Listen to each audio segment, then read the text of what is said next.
mountains of Puerto Rico. Wrestling event starts with beautiful shots of the wonderful location they are in before turning things into a dark torture chamber cliche. New Year's Revolution. We only got one sit on the counter right now, and it's immediately being taken off because WWE wasted no time in starting the event. They managed to get through what's going on tonight in 1 single minute. No 5 to 6 minute movie prologue, just straight to the point. I admire the style. Will be crowned inside. The production crew are flashing the spotlights on the Elimination Chamber about 2 hours before it's actually supposed to come down, which most likely made a lot of fans in the arena excited that the Chamber match was kicking off the show before being disappointed at the poor hype. Also, if the spotlights were to show the audience that the Elimination Chamber is ready for action, I'm pretty sure they've already seen it due to being in the arena for about an hour before the show went on the air. Why are the Spanish commentators at ringside while the English commentators are right beside the pyrotechnics on the stage? To this day, I never understood that logic. You said, well, King Christian, that's Captain Charisma! Obviously, Jim Ross did not refer to Christian as King Christian, so Jerry Lawler's argument of calling him Captain Charisma instead of King is invalid. But even then, wouldn't being a king be a higher honor than a captain named Charisma? Even you gotta admit you're a little embarrassed right now. Jerry Lawler is addicted to special needs. Hell, he's acting like those with special needs should not be a wrestler. Just you wait. Just you wait. Also, no, I'm not the biggest fan of what they did with the Eugene character, but my biggest pet peeve is the commentators acting like mentally disabled people or a cancer to the planet. WWE is honestly fucked up for this. Most likely it gets at me because I, too, am mentally disabled. And now my haters just said, I knew it! This referee is a complete moron. Not even 25 seconds into the match, and he's already doing fast counts like he wants to rush through this entire match. Take your time, dude. Let them compete. Lower abdomen. Yeah, I'm scary. Look at the way I'm slapping my own pec. Don't mind the wincing on my face. This totally doesn't hurt at all. What's he doing? Wedgies. Eugene's having a great time. The one thing that sucks about the portrayal of the Eugene character is the matches he competes in. Majority of it is his opponents watching him do something.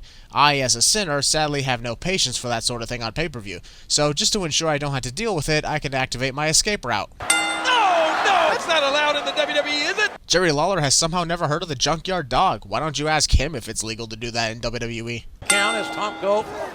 Eugene clearly tapped out right there in that moment, and somehow the referee doesn't see it. Something tells me we're going to be seeing a lot of this. Bringing Christian in from the outside. What the hell was that supposed to be? William Regal gets clotheslined, turns the other direction, and then reacts too late by falling back. Whoever the hell that asshole is with the whistle on the crowd, can someone please take that away from him? It's seriously annoying.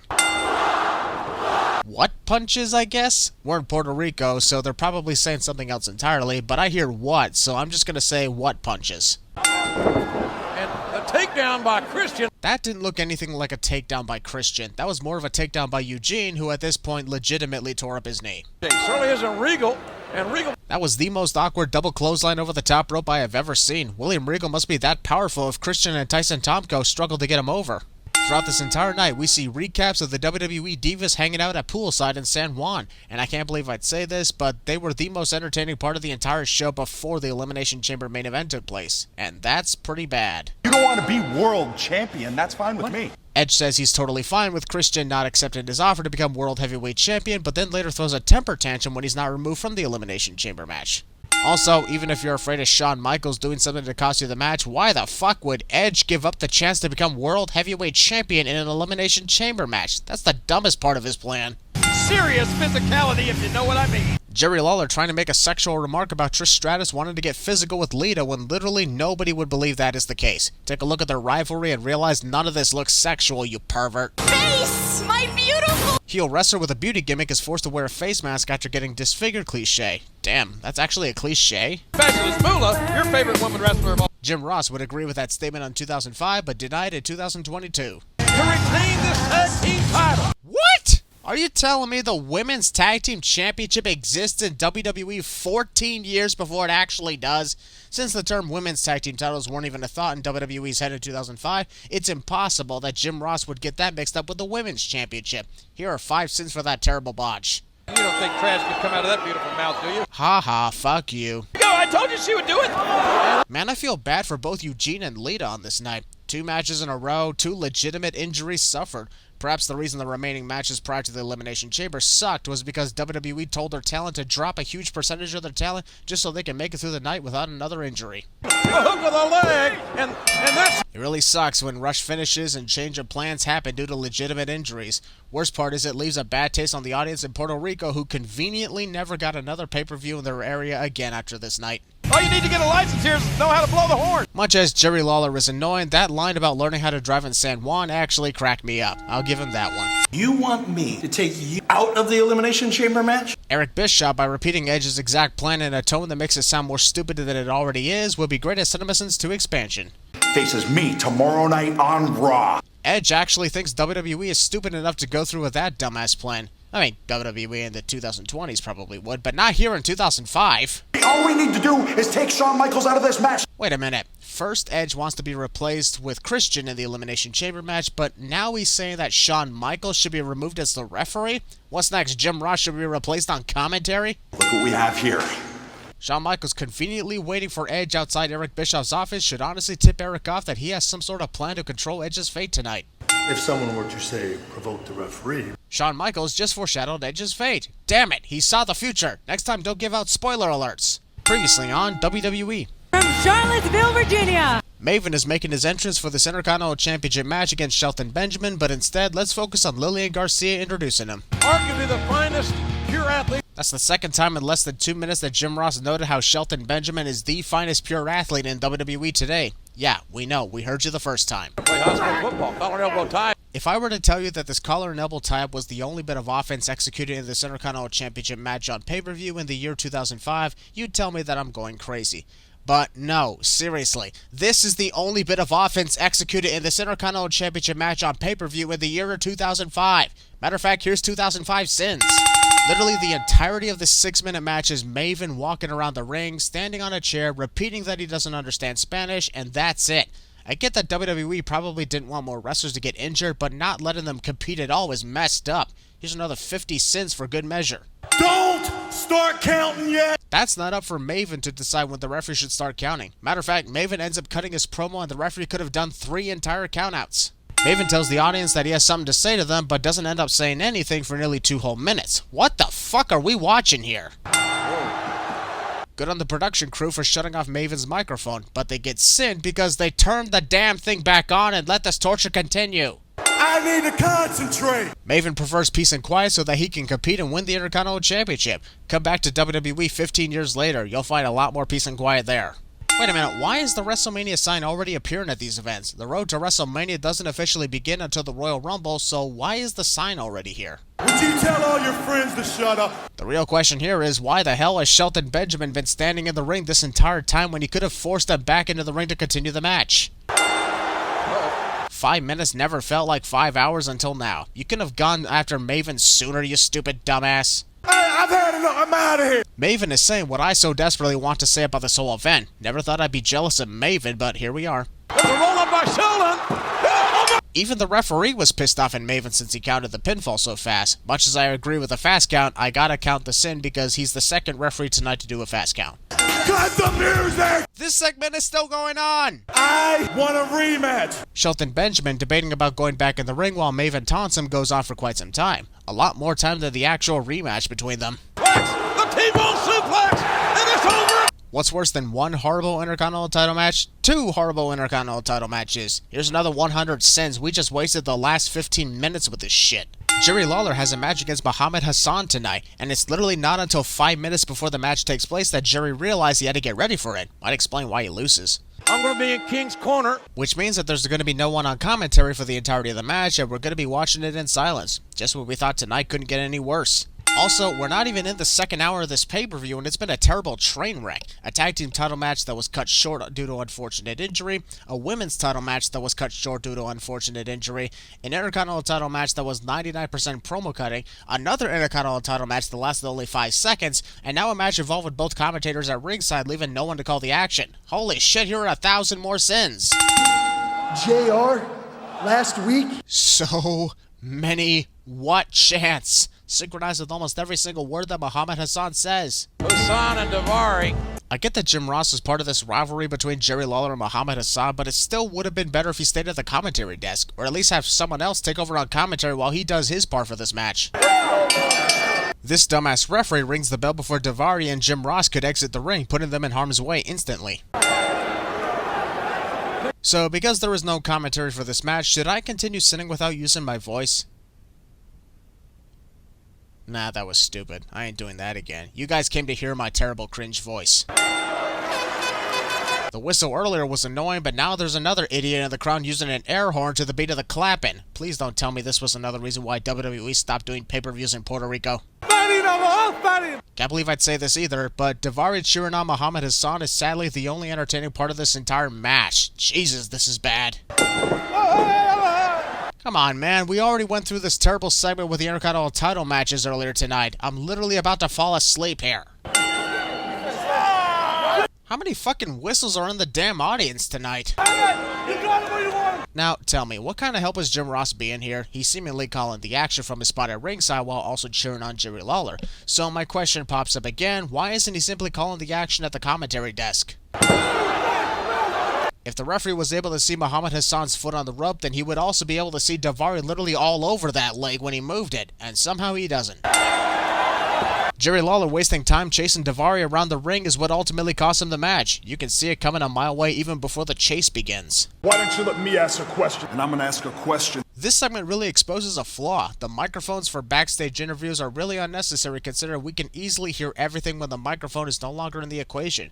So, what are they for, honestly? Stooge. What did you just call me? I'm more surprised that Dave Bautista hasn't already attacked Randy Orton instead of going for the cliched, "What did you just call me?" phrase. Are you gonna kick his ass or are you gonna kiss it? Absolutely savage line from Randy Orton right there. The foreshadowing of Dave's rise to the top is awesome. You love to see it. Wait a minute, you mean to tell me that Jonathan Coachman was here the entire time and somehow wasn't available to call the action 10 minutes ago? What the fuck? I'm not playing the video for the safety of those with epilepsy, but WWE should really not have a flashing effect in their video packages, making things tough to see for even those without epilepsy. This will not be a pretty match. No shit, really? Snitsky with a headbutt and then going downstairs. Kane and Gene Snitsky fight for a good 5 seconds before the referee realized he hadn't called for the bell to ring yet. Whoops, my bad moment, am I right? 15,746. Obviously, y'all know I'm not the biggest fan of commentators talking about how many fans are in attendance, but they literally keep changing the numbers. I heard 14,000, 15,000, now over 15,000? Maybe Kane's mind is somewhere where Lita is. Or maybe Kane's mind is wondering why the hell he forgot to tie up his boot before entering the arena for his match with Gene. Honestly shocked his boot didn't go flying off his foot at any point in the match tonight. You know, he may use that. What kind of baseball slide was that supposed to be? Looked like Kane fell too early and had to spin around just to connect his leg with Gene Snitsky. Wait a minute. Ouch! Gotta give props to Gene Snitsky for taking that bump onto the concrete floor. That shit hurts no matter who you are. Is Kane freaking dancing his way out of the bear hug? Guess you gotta do what you gotta do, but that was weird. Maybe, indeed, may have done just that. Sorry, but the moment Kane grabbed the top rope to control his fall, that's the moment the collision no longer looks effective. I think he's just Biting. I won't lie, I've always loved the way Kane executes his own version of the Tombstone Piledriver. Makes it look even more devastating. Throughout the night, we see segments of the Divas hanging out at poolside, and while it was more entertaining than pretty much this entire show, it still doesn't take away that this was a waste of time just so creepy perverts could masturbate to this. Now, where were we? For only the third time in the history. Back in 2005, hearing the third time in history is exciting. It's just a shame that these days you hear the words "for the third time this year" when it comes to matches like this one, especially Hell in a Cell. Also, I'm not kidding, it literally takes 12 whole minutes between the video package for this main event and the actual participants making their entrance for the main event. 12 minutes of entrances is one thing, but 12 minutes of waiting around before anyone makes their entrance is a little much. Here's one of the reasons why it takes so long for the participants to make their entrances. Eric Bischoff has to come out here and remark about how this cage has 10 tons of steel and 2 miles of chain, something we've known since 2002. Edge, who earlier tried to get out of this Elimination Chamber match and be replaced with Christian, is hyped up and excited about competing in this match. Sudden change of heart here? one other certain Damn, the ferocity of Triple H climbing the cage while yelling at the audience gives me chills. This is the guy who definitely has it all. Jesus, what an awesome wrestler. What are the odds that WWE introduced simple locks for the cage door because it was so frustrating for the referees to always unlock the chains and remove them from the door several times per match? I don't blame them. 5 men have been eliminated. I don't mean that literally. No offense, JR, but that's a little overboard, thinking there will be literal eliminations or death in the Elimination Chamber match. The last cage door open will be Batista's. Damn, even in 2005, WWE was already revealing who's going to exit the chamber pods. I look back on events for the first time in over 15 years and I forget a lot of things, like how much this show sucks ass. Look at the crossface. Chris Benoit is clearly going for a sharpshooter, and somehow Jim Ross mistook that for a crossface. Chris has to be sitting on the canvas to do that, not standing over his opponent. Into the ropes, Rep, ropes. Jerry Lawler somehow doesn't know that rope breaks are invalid in the Elimination Chamber, and if the argument is this being the third chamber match, anyone who's ever seen a cage-style match knows that rope breaks are invalid to all of them. Benoit and Jericho are damaged. Not gonna lie, I laughed when I heard the fans counting down in Spanish. That made this match even cooler. Go ahead, WWE, have Puerto Rico host the Royal Rumble one day so we can hear that. Who is it? Who's the next victim?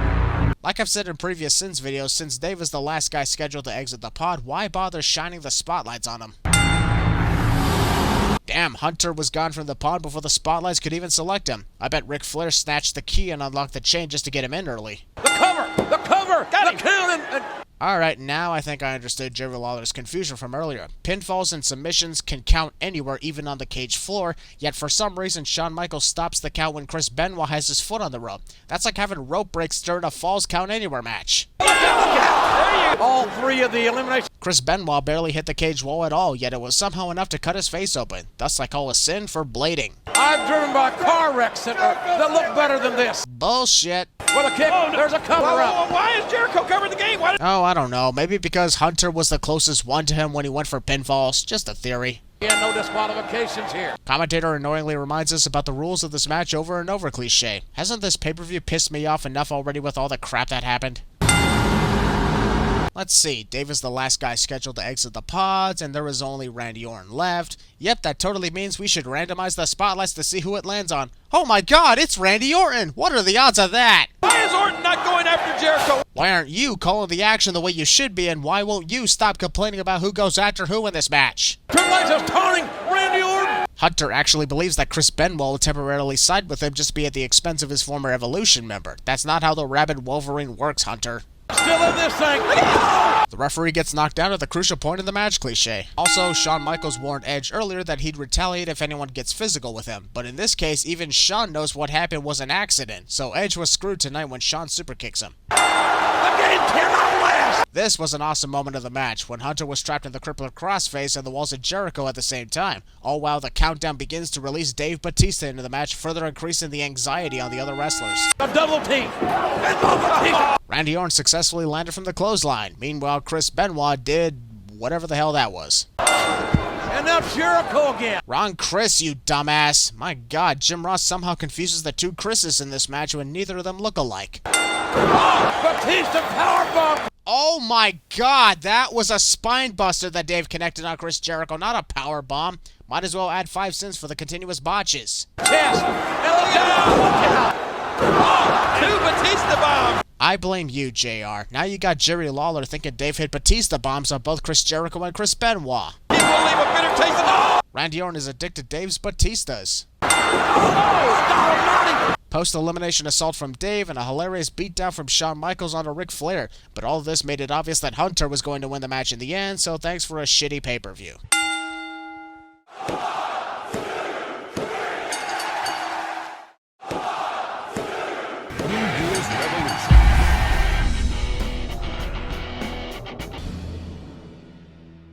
Wish the same could be said about WWE in 2021. Here's to hoping. Happy 2021, folks. Most dangerous match. In 2006, we'd be nervous and highly anticipated for the Elimination Chamber following that statement from Triple H. These days, however, we'd laugh our ass off. I can't remember ever being in a match quite like that. Shawn Michaels somehow forgot about Hell in a Cell. You heard it on the top. It's the most dangerous. I'll be honest, kind of a good thing that Carlito did not win the WWE Championship tonight inside the Elimination Chamber. After seeing that fans custom sign behind Jonathan Coachman of an apple on the spinner belt, that'd be a very awkward world title. My only question for the first couple of the WWE is... Jonathan Coachman refers to Edge and Lita as the first couple of WWE, completely disregarding the many, many couples we've seen over the years in the company. He is the one and only Nature Boy Ric Flair. Correct that he's the one and only Ric Flair. However, he's not the one and only Nature Boy. Crazy to think that WWE forgot about their own inaugural WWF champion. And there he... Pre-match assault early on, kicking off the new year with getting one of my most famous sins out of the way. Clever. Ric Flair is famous for going 60 minutes or more. Well, yeah, but that was Ric Flair back in his prime. These days, him going 60 minutes or more is dangerous. You're talking about Ric Flair 2005. The year is 2006, you stupid dumbass. Just isn't the same. Ric Flair is hammering down on Edge, who attacked him prior to the bell ringing, but then he decides to start chasing Lita because he saw her boobs. I don't know whether I should send him for taking his eye off the ball or give him a fist bump for liking Lita's boobs. I'll go with the first. I bet it's still loud snore, too. I know that Ric Flair isn't as young as he used to be, but Edge is still making the big mistake of monologuing and underestimating his opponent. Outside after the Nature Boy. When Ric Flair hits his vintage knife-edge chops in the rings, everyone woos and cringes in pain. But when Ric Flair uses one as a counter to a flying Edge outside the ring, no reaction whatsoever. Ric Flair is a dick to Edge's rated R superstars. Flair gets away with murder all the time, you know that. What the fuck? Did Jonathan seriously just say that Ric Flair has been getting away with murder for years? Jeez, that's a little too much. I hate that strut. I hate the strut. Man, Jonathan Coachman whines and complains about everything and goes on a crazy cuckoo tirade for every little thing. Sounds like that one YouTuber from nowhere. Of an Edge. Knee drop down across. Instead of immediately going for the figure 4 leg lock, Ric Flair decides to waste time strutting and running off the ropes, which ultimately costs him everything. Alright, that was a hilarious thing Ric Flair did with Lita right there. Gotta admire the comedy. Edge gets himself blatantly disqualified, knowing full well he's winning a much more prestigious title later on. The referee probably suffers from short-term memory loss and doesn't remember ever calling for the disqualification, so he does it again. And now Edge has gotten disqualified twice in one night. Also, post-match assault. And now Edge has been disqualified 3 times in one night. That has got to be a record for him at this point. I'm not a very big fan of the black people. Hulk Hogan approves this message. They seriously didn't cart Ric Flair out of the ring during Todd Grisham's interview with Kurt Angle? Just left him there while the show continued? Legends say Rick is still lying in that ring to this day. As much as this eventually worked out for Mickie James, this shtick of her being a Trish Stratus superfan was seriously annoying and went on way too long. Referees, I don't get paid enough to do this shit face. Lighten up, dude. It's New Year's Revolution. He already has all the energy in the world. Of course, the rivalry between Mickie James and Trish Stratus is one of the best that we've ever seen in the women's division. But this match is mostly Mickie trying to impress Trish, and then more stalling takes place. And this match is only 7 minutes long, too. Way over Mickie James. I guarantee that Mickie and Trish both botched that Hurricane Rana attempt because they were both confused on why the audience started cheering out of nowhere for nothing major. By Trish Stratus, who puts the brakes. Trish is exceedingly close to the ropes and even has her body on it. The referee saw how close she was, but didn't bother to check before beginning his count. About 35 seconds of Trish hanging outside the ring while Mickie offers to help her back inside. I get that she's a big fan, but oh my god, can we please not stall? Title theft, and all just so Mickie James could hold the title and see what it's like to be a champion. Sounds like she has doubts that she can defeat Trish Stratus. That would be how humiliating for the WWE. Copyright Trish Fringement. Also, after connecting the Stratus faction on Trish, Mickie James takes way too long celebrating prematurely, which ends up costing her the entire match and my patience. The Divas in the Gauntlet Bra and Panty match. After 500 plus episodes, I lost track if I covered any bra and panties matches on the WWE since. However, the entire existence of them is worth 10 additional sins because making your female wrestlers be strippers just so everyone can masturbate and ignore talent is pathetic in a wrestling company. Also, Maria Kanellis interviewing herself for a bra and panties match somehow got airtime for a wrestling pay-per-view event. Wow. Tell me why we are wasting valuable interview time on you. Gregory Helms would be great at CinemaSins 2 expansion. I don't even know why he came. I don't even have a match. Shelton Benjamin questions why Mama Benjamin is at New Year's Revolution since he doesn't have a scheduled match, which makes me question why Shelton Benjamin is even here if that's the case. I got bigger things on my mind. Edge basically just spoiled that he intends to cash in his Money in the Bank contract against John Cena later tonight. They did the same thing to Jim Carrey. Jim Carrey's movie career hasn't been the same since. Joey Styles believes that a single slap from Jerry Lawler to Jim Carrey destroyed Jim's career. What a dumbass. Calling it down the middle. King doesn't know how to do that. He's so biased all the time. And you're not? Jonathan Coachman is such a freaking hypocrite tonight. It's reaching Michael Cole levels of annoying. Actually, I think it was the very first Christmas Honestly, I can't even focus on this match because all I can hear is Jonathan Coachman making old jokes about Jerry Lawler and arguing all over the place. Here's 5 additional sins because this is pissing me off. I'm gonna beat him to come out here and do it. Skip! Where the fist from? Yes! Gregory Helms was throwing his legs all over the place, and somehow he didn't have the energy to kick out of the pinfall. He was clearly aware of the situation, and it's not like Jerry Lawler was too much for him to push off, right? Right? Wow. Whoa. Did that ever hurt? Trish Stratus has somehow not issued a restraining order against Mickie James by this point. As much as I don't condone sexual approaches in WWE's storyline, Viscera's interest in Mama Benjamin was absolutely hilarious. Well, I'm gonna make sure you get some action tonight. And that piece of action is an impromptu match on this pay-per-view in progress. Are you not entertained? What do you bet the Big Show slowly referred to Triple H as a piece of shit so that the production guys in the back could get the censors ready? It's a great entrance video, however with so many flashes it's starting to hurt my eyes. Plus, aren't we supposed to be watching the actual entrance of Triple H, not the video? Hunter is upset about the Big Show wearing a cast. Oh, the irony, as you were the one who made Show wear that in the first place. Also, nearly 2 minutes of Hunter standing on the outside of the ring, refusing to get in unless Big Show removes his cast. Whoever the hell that asshole was shouting, "You suck, Big Show," you completely ruined the cool moment of him slapping Hunter on the chest. Also, since it's been proven by recent weeks that Big Show isn't affected by his cast coming into contact with anything metal, why didn't he try whacking Hunter with a cast? Personally, I think that would have been more brutal. Here we go! Oh. The Big Show literally punched steel chairs and even the stairs without so much as flinching when the cast connected with them. Now that he had more time to heal the injury, suddenly striking something metal hurts. WWE logic. That cast may have been giving. Even despite the fact that Hunter is now in control of the match, he still resorts to slowly entering the ring. Gotta remember that Big Show can still fight back even with a cast on his hand. When you're up New Year's Revolution 2006 to bring you No Mercy 2002, only thing missing is Paul Heyman shouting, "Rip that cast off!" Now a handicap once again, and the 5. All of Big Show's weight was held in the air by that broken hand when he went sailing over the top rope, but somehow he's not in excruciating pain. It'd be one thing if the cast was on his hand, but now the broken limb is completely exposed. Not really doing a good job selling the injury. Has anybody ever been more cold and calculating than the game? Several others, actually. Little guy. Not at all. And when he goes... Hunter smashed Big Show's hand for several minutes using steel stairs, the ring post, his knee, his feet, and then put it in several bending submission holds to increase the destruction. But somehow, Big Show can still shove Hunter across the ring using the hand that's more broken now than it ever was before. Do it. That's what I'm talking about. Get As much as I got to put in the referee gets knocked down at the crucial point of the match cliche, that small slap knocking over the referee by accident was absolutely hilarious to see. Oh! Easily breakable sledgehammer is easily breakable. This right hand. Oh! Hunter is addicted to the Big Shows. I know I said something different in previous Sins videos, but this one also works. About 2 minutes of mourning Big Show's loss. I mean, it's not like he lost the title match or a retirement match. Honestly, I'd say losing with a broken hand is understandable. This chamber is every man for himself, but it doesn't have to be.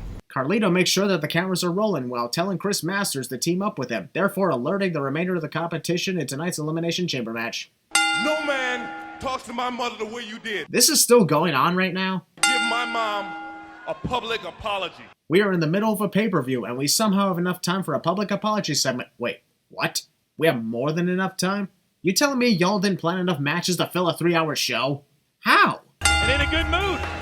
The referee was probably like, sorry, I was in the bathroom, plus nobody alerted me into officiating a match tonight. Wait a minute, watch it here. Oh well, looks like Jonathan Coachman is going to have to suffer tonight with Jerry the King Lawler back on commentary after parading about not having him around. Haha. He would rather have the apology than need to be in the ring. Whoa. Well, damn, I will admit this match may be disinterested because of the impromptu-ness. No, that's not even a word. But anyway, Shelton Benjamin's athleticism made quite an awesome counter to Viscera's hip toss. Impressive. Get off my boy! Mama Benjamin clearly shoved Viscera in full view of the referee, and somehow this match hasn't ended via disqualification. Joey Styles saw the obvious saliva coming out of Viscera's mouth when he got kneed in the face and automatically assumed they were actually his teeth. Do I need to get my belt? Mama Benjamin is absolutely lit throughout her gimmick. Everything she says is golden. Look at this! Mama Benjamin is likely shocked at Viscera smacking Shelton's ass because that's supposed to be her job. How dare you take a mama's privilege of slapping my kid's behind? may get a wish here. The referee was clearly watching that the entire time. How the hell did he not see Mama Benjamin whacking Viscera with her purse?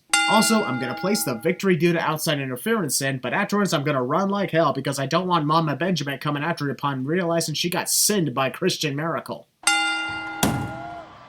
Ladies and gentlemen, here is your WrestleMania 22 match between Vince McMahon and Shawn Michaels. It all started because Vince talked smack about Bret Hart and then scared Shawn by slamming the door against the wall. Ta-da! If you do that tonight, it'll be the first time that hell will freeze over.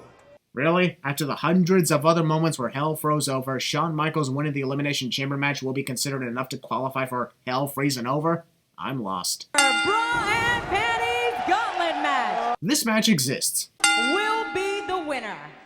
And that's it? No big prize? No title opportunity? Or is the winner the one who gives the virgins the most orgasms? Yep, Maria Kanellis is biting, so that's a sin. Unless, of course, she's trying to bite Candice Michelle's clothes off, which would be an unusual but possibly effective strategy. Look out, go daddy! I can't believe I'd ever be saying this, but Candice Michelle is wasting valuable time dancing when she should be trying to strip Maria's clothes off. Huh, actually, that didn't sound so bad when I said that.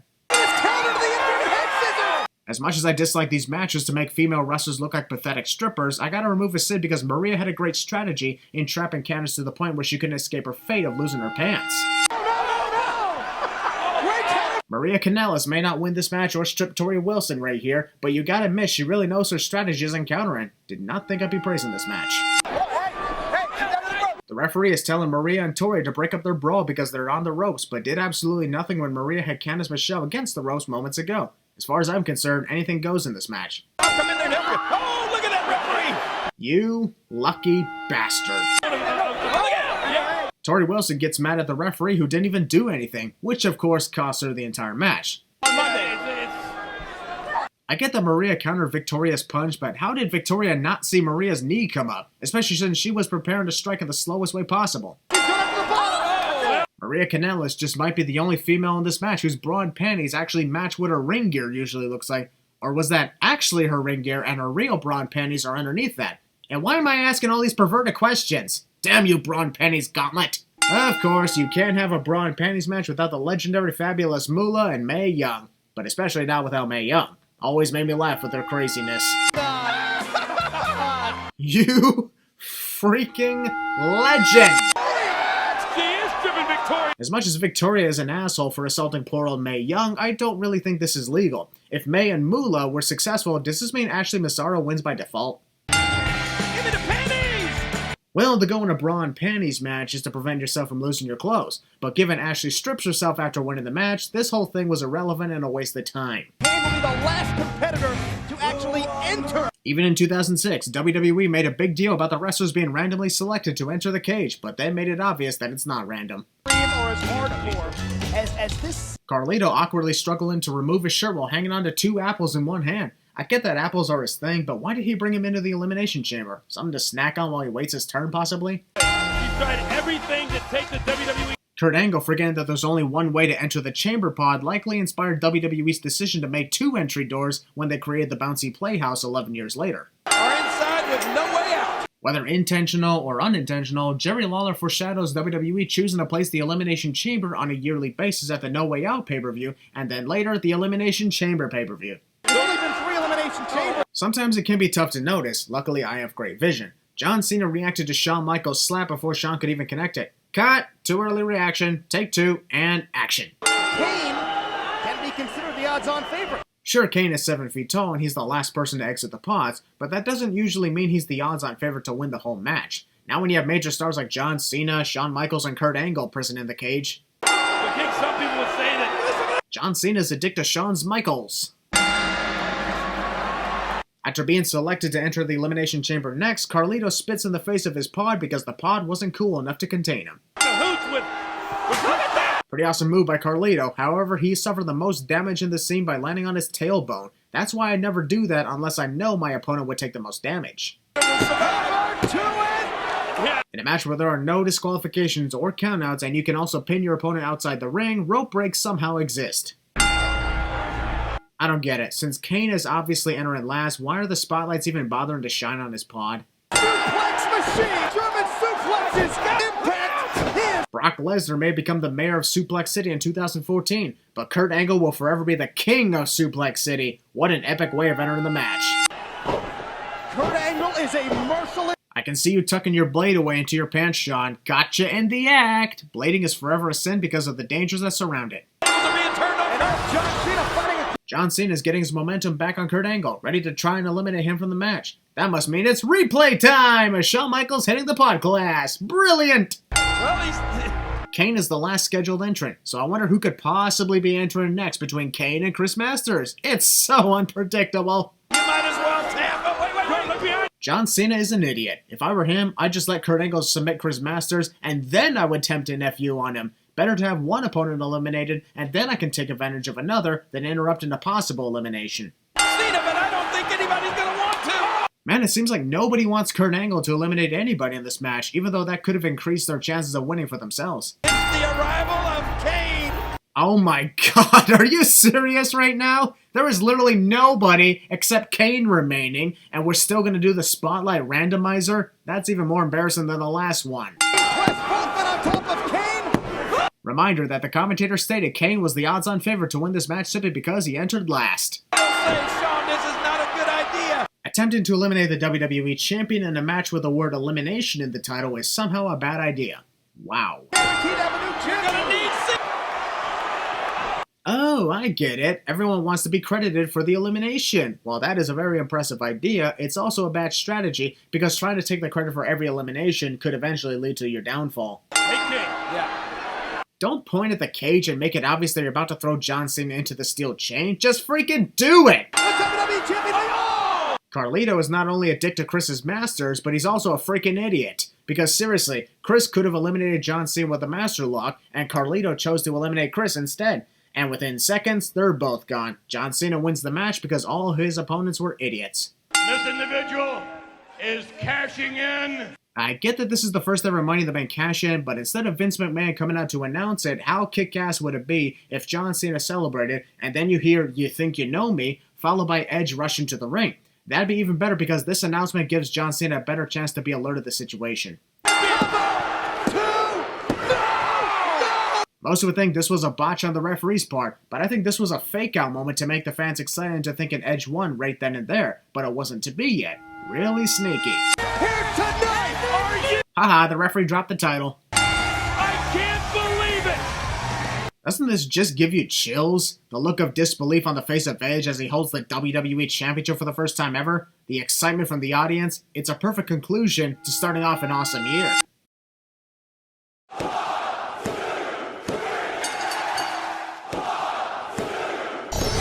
Presents WWE New Year's Revolution. Happy New Year, my optimistic empire! Let's make 2019 an epic year for the WWE sins, starting with this one. Oh, we're kicking things off with the pyrotechnics before the opening video package, huh? That's an odd start. If those fans were trying to replicate Ric Flair's catchphrase, then they failed miserably as Rick doesn't shout "who" all the time. The ominous steel cage is descending upon the ring. But instead of preparing to watch that match, let's watch the opening video package we should have shown before we even ignited the damn pyro. We are gonna tear flesh. We are gonna break bones. By competing in a regular tag team match with disqualifications and countouts, and by the looks of the rivalry, the match between D-Generation X and Rated RKO should have been a no-holds-barred match for the titles. If I could be Melina's personal handler. Pervert. Or escaping the cage. It may be a new year, but that doesn't mean there are new rules to how you win a steel cage match, JR. Escape the cage. Clapping. Extremely resilient. Uh-oh, I forgot to add in the new software to my sin counter so that it won't shatter every time Melina screams. Just gotta take it easy, and maybe I can make it without having to worry. Screaming banshee. What's a banshee? Jerry Lawler doesn't know what a banshee is. Later when they try to climb out. You're disgusting, ref. No one wants to see a close-up of your ass. Facing Nitro. Oh! Jeff Hardy was watching Johnny Nitro the whole time and could have easily leaped off the top rope to prevent the oncoming attack. Description of that, you gotta admit, JR, that was a good maneuver.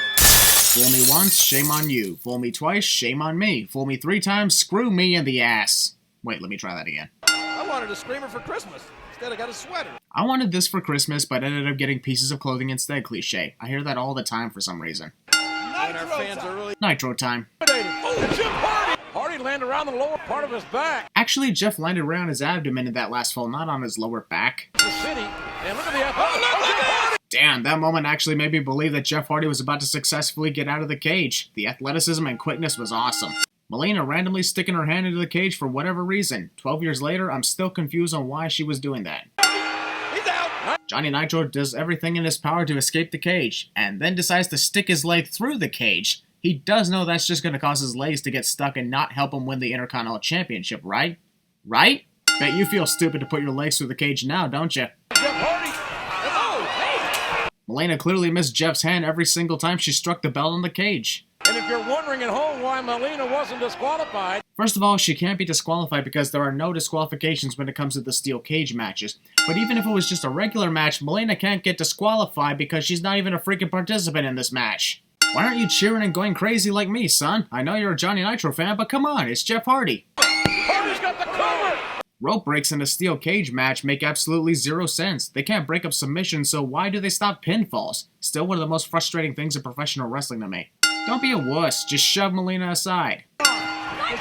The steel cage is addicted to Johnny's Nitros. But still, I'll definitely remove his zip because Jeff escaping the cage while Johnny hangs on top of the door was an awesome way for this opening match to end. Boy, it certainly looked like Johnny... Haha, the cameraman stumbled. How things between you and D-Generation X became so personal. Have you not been watching Raw at all, Todd? You're a journalist, right? You should easily know all of this. We put an end to DX. Tonight we're going to put an end to our opponents, which ultimately never happens cliche. One of the most common cliches in professional wrestling. Is a special bonus match. In other words, impromptu. So, Sin. The tag team of the world's greatest tag team. True, Charlie Haas and Shelton Benjamin were known as the world's greatest tag team, but Lily and Garcia literally just refer to them as the tag team of the world's greatest tag team, which makes me think that there are more tag teams representing the world's greatest tag team. And now my head hurts from thinking in confusion. There's a cover by Robbie. Jim Ross pronouncing Robbie by rolling the R sound was absolutely hilarious and deserving of a sin-off for the comedy. The two is Rory. Alright, it was funny the first time, but is there a reason why JR is rolling his tongue on the R noises when he talks about Robbie and Rory? Oh, man. Hard clothesline. This dumbass fan randomly flexing for the camera. There's the trumped-up charge. Even a single reference to Donald Trump is a sin because Donald Trump is the greatest sin of them all. 40? Yeah. Rory was already started to fall before Charlie could even connect with that punch. Really bad timing. That's Marty Elias. Marty Elias. Okay, we get it. The referee's name is Marty Elias. No need to repeat it. Now who wants to walk with Marty Elias? Bishop in this contest, Marty Elias. Shut up already. We get it. Elias, Shelton clearly kicked out before the 2 count, so that was only a 1 count, Marty Elias. Oh great, now I'm repeating his name. Robbie is Air Scotland here tonight. That makes literally no sense. Robbie is Air Scotland? So are you insinuating that Robbie is a town on the west coast of Scotland instead of a wrestler? How is that possible? The referee calls for the bell to be rung despite the fact that this is a tag team turmoil and there are still 3 more teams left to compete. The match isn't over, idiot. Never seen a more weird and random tag team formation for the sole purpose of this night than Super Crazy and Hacksaw Jim Duggan. How do you say Super Crazy in Spanish? El Grande Loco? Jerry Lawler doesn't know that El Grande Loco actually translates to The Big Crazy, not Super Crazy. Watch out here. The tag team. Attempted strangulation. Ref's name again? How could you possibly forget Marty Elias' name when you guys kept saying it repeatedly for the first part of this match? Or are you just fucking with us? Look at this.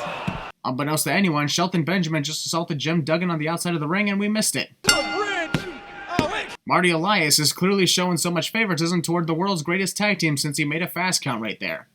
Marty Elias. How would I say this? Post-elimination, pre-round assault?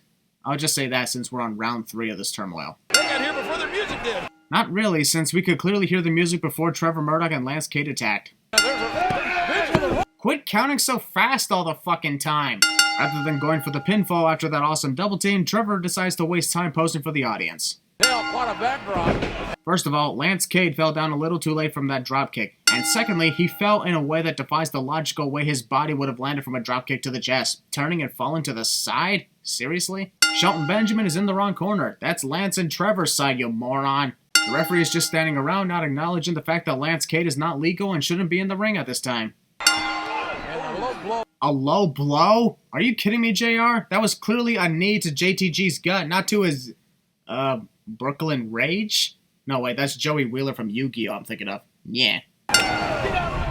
The way the referee was jerking off his hands. Wait, what the fuck did I just say? Lance requests a tag from Trevor, who completely ignores him. Trevor is a dick to his own partner. Tag me in. Nope, fuck you. Another case of strangulation attempt. What's his name, Marty Elias?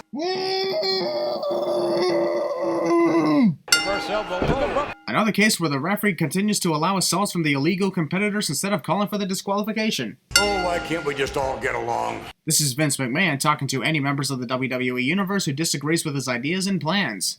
Donald Trump versus Rosie O'Donnell. Vince has made a lot of stupid decisions over the years, but the idea of Donald Trump versus Rosie O'Donnell is no doubt in the top 5, and I'm not even kidding. It's one of the greatest catchphrases. Seeing Jonathan Coachman kiss Vince's ass figuratively is making me nauseous. Here's to hoping we never see that literally happen. I'm just gonna throw in 5 cents for Kenny Dykstra's entire copyright infringement of Ric Flair's entrance and wardrobe. Does anybody even remember who the hell Kenny Dykstra is? Because I sure as hell don't. Rick! Skip! Previously on WWE. A couple of victories over the Nature Boy, and he thinks he's a world beater. If that's the case, then Kenny is delusional. Defeating Ric Flair when he's old and past his prime is nothing compared to defeating Ric Flair when he's in his prime. No offense. Obviously has great confidence. More copyright infringement. You're not Ric Flair. The AWA DVD. Promoting DVDs in the middle of a match. JR, did you just say golly and doggone in the same sentence? Jerry Lawler would be great at Citizens 2 expansion. Just what I was about to say. Gosh darn it, you beat me to it. The referee trying to get a too sweet gesture from Kenny. The Click would definitely be proud, but that was random. Rick can be here tonight after... Jackass. What? I didn't want to repeat copyright infringement all the time, and jackass was the first word that came into my head. I'm sorry, but I've been in the Boston crowd when my opponent was in that position, and I hardly felt a thing. How is this effective at all? Character Rocky Balboa. Have you seen that movie yet, JR? Who the hell hasn't seen the Rocky Balboa movies? Rick is a dick to Kenny's Dykstras. Jerry Lawler criticizes the referee for doing his job. Kenny is in the corner, so it's the referee's job to get Rick away from him. That's how this works. You should know that. Kenny's a dick to Rick's Flairs. I guess we have an even playing field since now both the Flairs and the Dykstras got hit. I'll call right now. I'm gonna call Jerry Mercury right now, while a cameraman creepily stalks me along the way. Looks like Victoria gave Chris Jericho the inspiration for making the list of Jericho 9 years later. Who would have thought? We can take over the women's division. Let's be a team and take over the division despite me having other plans to use you for my own selfish needs cliche. Nearly 3 minutes of flashbacks on Victoria's victories over the women who just made the list. Divas Test Here oral exam sign. Whoever the hell was the owner of that sign, you're a pervert. Women's title on the line, Victoria the challenger. In case you didn't hear that from the ring announcer, or somehow thought this was a triple threat match involving an invisible challenger. Somewhat startling wrestling attire. I understand that both Mickie James and Victoria are hot, don't get me wrong, and their outfits are sexy as hell. But can you at least try to call the action of the match instead of the action of my pants? Yours. The awkward way Mickie landed from the shoulder tackle. I didn't know what true happiness was until I got married. It was too late. Jerry Lawler is a dick to marriage, as usual. Who's Jack Doan? The referee. Oh god, don't start with this repeating the names of the referees like you guys did earlier with Marty Elias. And there I go again with repeating it too. I hate you. He's with us. What the hell's going on here? We cut from Victoria getting back into the ring to Lillian Garcia looking confused and upset about something. I know that Victoria gave her hell the previous week, but so far she hasn't said a thing to Lillian tonight. Or was Lillian looking like that ever since Victoria entered the arena? Hey, wait. I know this plan doesn't work, but Melina seriously was dumb enough to fall for Victoria's offer? I would have thrown the offer immediately like Luke Skywalker did to his lightsaber. Melina came out to assist Victoria in winning the Women's Championship, but failed to realize that striking Mickie James would have ruined that entire plan. Victoria got her foot caught on Mickey's skirt. I said I'd like to introduce... Probably the reason Edge's guest didn't show up is because he didn't refer to the guest by name. Try that next time. You guys know it. Jeez, a little overdramatic with the music, am I right? This entire video package is more graphic and brutal than the actual match being hyped. Once again, I say it, why couldn't this match be no holds barred with more brutality? As much as everyone loves the entrance of D-Generation X, those graphics flashing on the screen always hurt my eyes. 75 seconds of Hunter and Shawn looking around instead of saying anything in their promo, and Rated RKO hasn't even made their entrance yet. For the millions watching around the world. And for Shawn Michaels, who looks like he's taking a crap every time they're in this position. Pre-match assault. Also, further proof that this match should have been contested under no-holds-barred rules. The way this rivalry goes, a simple tag team match is not good enough for this. Ow, my hands! But we're officially underway. Thanks for the update, Captain Obvious. Got your nose! In their illustrious careers. I wonder, what happened to the brutality that these two teams promise? It's like the personal vendettas got thrown out the window all of a sudden. Randy Orton gets punched by Hunter, which causes him to practice his ballet twirl routine. Not that there's anything wrong with Randy possibly being a secret ballet dancer. I used to be one too. But still, this is a wrestling match, not a dance competition. Wow, Randy takes a simple knee drop from Hunter, and Edge has the expression one would normally have when his partner was viciously murdered. Discount The Undertaker. Biting. Shawn Michaels cannibal confirmed? Jim Ross complains about Edge attacking Hunter behind the referee's back when he had no problem with Shawn doing the same thing to Randy 2 minutes ago. Sounds hypocritical if you ask me. It may not be for long. Dumbass. San Antonio's own. We're not even in San Antonio, JR. Doesn't make sense to say San Antonio's own when we're in Kansas City tonight. And look at what's beheading Shawn Michaels. And now I'm adding in a double sin considering JR just said Orton almost beheaded Shawn Michaels when clearly it was Hunter almost beheading Randy with that clothesline. Good lord, that was bad. Using weapons in a traditional tag team match behind the referee's back. And even if that's what heels do, rules are rules, and sins are sins. I think that's correct. Obvious blading is obvious. You got an injured wrestler over here. Shawn is busted open, and Jim Ross is making a big deal about it, but once again says nothing about Randy Orton being busted open as well. Shawn is busted. Oh no, he's injured! Randy is busted? Who the fuck cares? Up here, and look at Edge. The referee counts up to 4 and Edge ignores the count, but instead of counting 5 and calling for the disqualification, like he's supposed to do, might I add, he decides to go for the pry the wrestler off the one on the ropes routine. Spear from Shawn. That was clearly Edge who hit the spear, not Shawn. Both JR and Jerry Lawler are mixing up their wrestlers here. They are. Sometimes I forget just how good this damn Randy Orton is. How? Licks all they want, but I don't. Shawn gets punched by Edge despite his attempts at ducking it and pretended that he didn't get hit at all. No selling right there. Why would Edge hesitate? The moment Hunter tagged in, Edge stopped running and waited to be attacked. That could have been his chance to attack Hunter before he could gain any momentum. I feel really bad considering that's the moment Hunter ripped apart his leg and cost himself over half of 2007. How sad. I'm giving the referee a double sin considering Randy was not even the legal participant in this match. He entered the ring to try and attack Hunter from behind and paid for it with a spine buster. But Edge is the legal participant, asshole. On Edge and Orton. Oh god, that was one of the most awkward RKOs I've ever seen. That's another double sin added. It's called Sweet Chin Music, dumbass!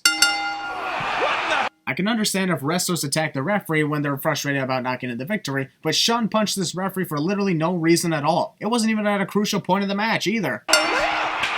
Edge likely has broken hands now. Ah, the table didn't break. Oh, so this entire match about winning the tag team titles was all for nothing, eh? Gotcha. That fucking sucks. Will he get some? Sorry, Todd, but your attempt at using John Cena's catchphrase was lame. The entrance of Chris Masters honestly has me looking at my watch, wondering how much longer we have until he actually starts walking to the ring. Randy Orton and Triple H got hurt. There's a match going on between Chris Masters and Carlito, and all the commentators will talk about is DX versus Rated RKO.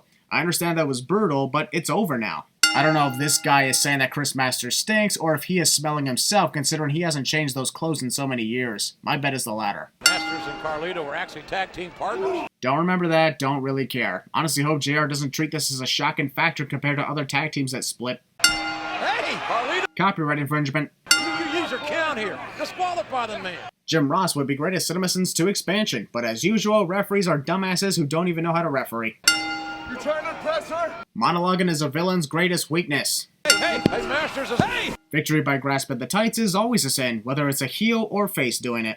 Post-match assault, or post-match submission, or post-match lock.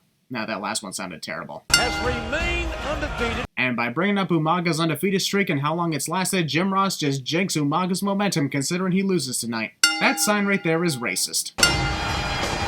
John Cena is scared of a prop dragon's fire breath, and as a matter of fact, that's the only time the prop dragon is actually used for this event. Other than that, everyone forgot all about it. Read between the lines, bitch. There's nothing left over here to break. Actually, there is still your announce table that is yet to be broken, so yeah, there's still something left to break at ringside. Face first on our table. What's left of it? You're acting like your table has been destroyed when it is clearly still alive and well.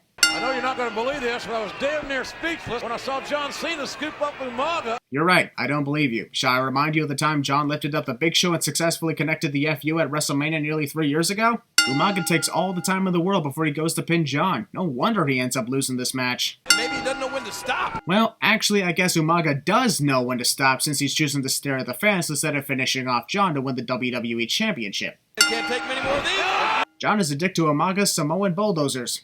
Also, see what happens when you waste time staring at the crowd instead of continuing on with your attack? How come whenever I'm in sin mode, these events are a lot worse than I first thought? I don't recall ever seeing John Cena manhandle like he is tonight. I can think of so many different matches and opponents right now, but for now, I'll just end the dishonesty. Arsenal. That dumbass fan over there behind Armando Estrada is actually trying to tell the fans to stop chanting for John Cena. Yeah, good luck trying to shut up over 15,000 people, asshole. You're powerless. There's a big boot to the gut. John was already starting to fall before Umaga could knock him down. Here we got a new champion. Oh, no! That one moment when you realize that even if John did not move out of the way, Umaga would have still missed him. Quite a shame that a nearly 1 year long undefeated streak was ended by a simple roll-up. Doesn't really feel much like a victory, more like a survival. But, oh well. Happy New Year, everybody!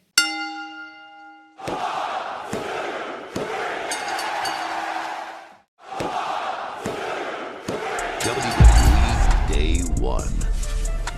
Welcome to WWE Day 1, the first pay-per-view of 2022, and I'm left wondering why they didn't take advantage of this opportunity to bring back the New Year's Revolution name.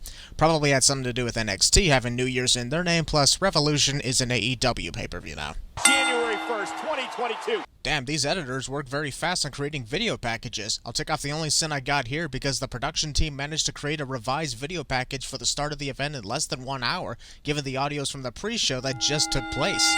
It's day 1. Oh great, another musical personality likely to get involved in a WrestleMania match. No thanks, please. Although I wouldn't mind Bad Bunny having another match, but still. Happy New Year, every run. Happy New Year, every run. WWE Premium Live Event. Couldn't you have called it something cooler? I get that the term pay-per-view is redundant nowadays because everyone watches things on streaming services with no additional charges outside the monthly payment, but we're still likely going to call them pay-per-views anyway because it sounds cooler. Brock Lesnar will now compete for the WWE Championship. COVID-19 ruining everything. Boy, this graphic is just sad. I get that Brock Lesnar being added to this match is a huge deal, but the actual WWE Champion Big E should still be in the center of the image due to his status as the freaking champion. 2022. Jey Uso trying to show off his Bigfoot impression, and so far, I'm not impressed. Guaranteed Jimmy Uso is back there thinking, what the hell's wrong with this guy? Wanna be great tag team. That fan right there be like, yeah, let's go Usos. Whoops, I dropped my dad's phone and it's broken. Previously already on WWE. Normally the camera pans to the crowd to show the title graphic on the screen. Here they forgot to do it, so all we see here is the poor guys who were watching the show in the nosebleed sections and feeling bad for them. They've been doing battle for decades. Pat McAfee is awesome, but to say that the Usos and the New Day have been battling for decades sounds weird, even if it was meant to be sarcastic. And now legal double team by the New Day. What in the hell was that supposed to be? A back body drop mixed in with a hip toss? Whatever it was, looks more like Jimmy Uso went for an enjoyable ride instead of taking pain. Time we gave some other teams some breathing room. And by give other teams some breathing room, we mean release them due to budget cuts and put the other teams in weird singles action while pretending they're in the tag team division. I get that the Usos use that as their We the Ones taunt or referencing that this event is called Day 1, but oh my god, they've been doing this several times since the match started. And backing it up. Lana loves him. Kofi. Wrestler successfully connects a move for the first time, but gets countered the second time they attempt a cliche. Drags Kofi back into the Usos corner. Jimmy Uso drags Kofi Kingston back into the Usos corner to do some further damage to him, but then proceeds to taunt the audience and take his eye off the ball. It's as if he wants the New Day to win their 3,000th tag team title tonight. Broke now by Kingston.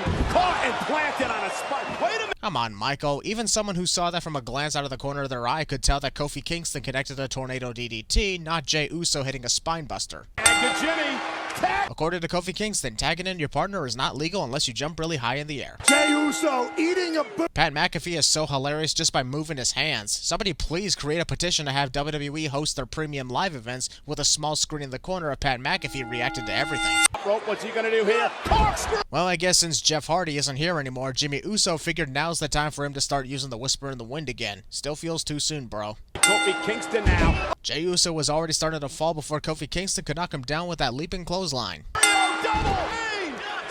My god, this match was freaking epic. Doesn't matter how many times we've seen this match, it seems to get better and better every time. Take it with a grain of salt, impatient haters. I'm removing 10 cents. 13,000. Shut up. can't believe they... Happy Corbin getting seductive with Madcap Moss. Not saying that's a bad thing, but Madcap kinda has to wrestle tonight. Y'all can have your happy time with each other later. Also, considering Drew McIntyre is mostly in a feud with Happy Corbin, why isn't Happy the one facing Drew tonight instead of Madcap Moss? I get that Happy put Madcap in the match, but wouldn't it make more sense to have Drew fight Madcap on SmackDown and Happy Corbin on day 1? You know what they call a goat in Scotland? Drew McIntyre's prom date. Madcap Moss unintentionally called Drew McIntyre's prom date the greatest of all time since he said GOAT. This sounds more like a compliment than a joke, which is why the joke didn't work. Also, Madcap Moss and his never-ending list of cringe jokes. It's like he became an actual wrestling version of Christian Maracle, making everyone cringe to death with his terrible jokes and forced humor. Let me stop. He's gonna fall so far off the map. Sadly, Madcap Moss just foreshadowed Drew McIntyre taking time off to heal injuries following this match. How much longer are you gonna Hulu this DraftKings advertisement in my face? And then it's revealed that's actually not a CGI sword, but one set up by Happy Corbin so he can shoot it right up Drew McIntyre's ass. The referee counts Drew in the corner and backs him off Madcap Moss, thus doing his job. So why is Happy Corbin yelling at the referee to do his job? I bet he's used to referees not doing shit. Hey, you stink, dude. Okay. Sorry about I love how Pat McAfee tells Happy Corbin that he stinks, to which Happy turns around and makes Pat apologize. That is awesome. No one cares what's trending, but can you at least go back to what's trending worldwide, because being #1 in just one country is not impressive enough for to be featured on a TV screen. Is always going to be better. What in the hell was that? Drew McIntyre clearly caught himself, and yet somehow he was still impacted by the LED post. On a SmackDown Warrior. It's the Scottish Warrior, Michael. I get that Drew McIntyre is part of the SmackDown brand, but calling him the SmackDown Warrior is just cringe. Oh, McIntyre Moss. Sure, Madcap Moss nearly slipped and botched, but come on, he managed to catch freaking Drew McIntyre when he was in the air at full speed. That, in and of itself, is impressive strength. Oh, and Claymore! Amazing Claymore counter. Never thought I'd be removing sins on a pay-per-view match involving Drew McIntyre and Madcap Moss. 2022 is already a crazy year, and we're just getting started. Originally, you know, this title match was me, Big E, and Seth Rollins. Kevin Owens completely forgot that the WWE Championship match for tonight was originally Big E versus Seth Rollins one-on-one, not a triple threat. Is this part of a new gimmick for getting things? My soulmate, Sami Zayn. Kevin Owens refers to Sami Zayn as his soulmate when he's married and was Sami's enemy the last time they ever crossed paths. Did we just forget about that feud in 2021? Because guess what? I didn't. Panic in a super... It's only going to be a matter of time before WWE starts broadcasting their premium live events in 3D just so we can have the CGI Viper jump out of the screen at us. Sorry, but having Migos join RK Bro to the ring feels like a forced inclusion. They did just fine in the interview earlier. Skip! Man, that had to be embarrassing to be the one guy who stopped posing and awkwardly stands in the ring while everyone else is still posing. Viper, right infringement. And wasn't Angelo Dawkins the one who quoted me that one time in 2020 for someone committing copyright infringement? Guess now he seems to be okay with it. Copyright infringement, fam! Oh! Excitement! Considering Riddle was a shaman to MSK over in NXT 2.0, I wouldn't be surprised if he's committing voodoo on Montez Ford, causing Montez to feel the pain of his own chop to Randy Orton. I don't get it. What's with the private party gate surrounding Migos? It's not like there's any room for anyone else to appear. This is now a fatal five-way. Why the hell are we talking about the WWE Championship match being a fatal five-way when there's a Raw Tag Team title match currently in progress? Orton completely taken over. Sorry, but that looked more like Montez flipped forward on his own accord rather than Randy Orton catching him into the power slam. Remember Montez Ford, the legal man, look! What was Montez's strategy here? Riddle was aiming for Angelo Dawkins anyway, so Montez shoved Riddle into Angelo? And with more force compared to Riddle's attempted moonsault, Montez Ford is a dick to his own partner here. Here comes Riddle, look at that! Just when you think you have seen every creative way the RKO was executed out of nowhere, Randy Orton hits you with another creative RKO out of nowhere. Are your sights now set on Corbin? What kind of question is that? Drew McIntyre's sights were always set on Happy Corbin. Happy just kept putting Madcap Moss in the way. If this was a storyline way to write Drew off TV for a while, you gotta admit that was fucking brutal. I actually thought something bad was going to happen. 3 minutes of a video package on Bianca Belair, who's not even scheduled to be on the show tonight, nor will have any sort of impact in any match tonight. None of this makes sense. Ladies and gentlemen! Brock Lesnar's impression of Paul Heyman is so fucking hilarious. This new character Brock has absolutely rules, and I love it. Here's another 5 sins removed. Cool as it is to see two of the best talkers in pro wrestling history going at it at this event, I can't help but cringe at this feud, including a freaking wedding vow renewal ceremony. As if weddings in WWE didn't suck already. I might as well go through a tirade of WWE weddings on the mini sins. Stay tuned, folks. Seriously? Again? It was cool when Edge performed his Brood entrance at SummerSlam against Seth Rollins because that felt like a special moment. Here it feels relatively forced. What's next? Edge brings back the Lita-style rated R superstar with Beth Phoenix? Tonight is about more than just humiliating Miz. What else is there then? Far as I know, this entire feud is Edge wanting to humiliate The Miz. What else is there if not just humiliation? That the old Edge still exists. Isn't that what Edge has been doing since his return almost 2 damn years ago? Proving the old Edge still exists and can still go in his feuds with Randy Orton, Roman Reigns, and Seth Rollins. How is this feud with The Miz any different? Drives Edge to recap. The match starts and The Miz instantly taps out from a simple headlock. Looks like the easiest victory of Edge's career. Also, Miz likes himself so much that he cannot resist tapping his own ass, even in the ring. Not gonna lie, I'd tap that ass too. I'm gonna stop. Was at the time his final. If you turn your back on your opponent within 30 seconds of your match beginning and pose on the ropes for the audience, you deserve to lose the match. This is a man who wants main event at WrestleMania. Nice, The Miz was in the main event of WrestleMania once. Well, guess what? Edge did it twice and both were more memorable combined. So what's your point, Corey? Easy. Edge is literally the veteran here, yet he somehow is easily distracted by Maurice talking to him for nearly 5 seconds before The Miz takes advantage of him. Have we mentioned how beautiful and talented Maurice is? Corey Graves and his obsession with The Miz and Maurice throughout this match is so irritating that I'm adding 30 sins to the counter. Just shut up already, it's boring us for all the wrong reasons. Flying the cheese out. Oh! Okay, that was an awesome way of fitting the execution on the floor. Edge has quite the creativity here. Just hope the match turns around in good favor because it hasn't been that great so far. They already made reservations? Well, look on the bright side of it. Whether or not The Miz loses this match, at least he gets to enjoy a good meal with his wife. Face first! Arm first, Byron. Do you see Miz holding onto his face in pain? Because I see him clutching his arm. Shoulders down! Edge must have a magnet attached to himself if he was drawn into the ring post that slowly from a distance. Wait, Edge? Boy, this is just sad. Edge is going for the same crossface submission hold he used to beat Seth Rollins at SummerSlam, yet this crowd doesn't seem to care. And if your crowd doesn't care, you know something's wrong with the match's pace.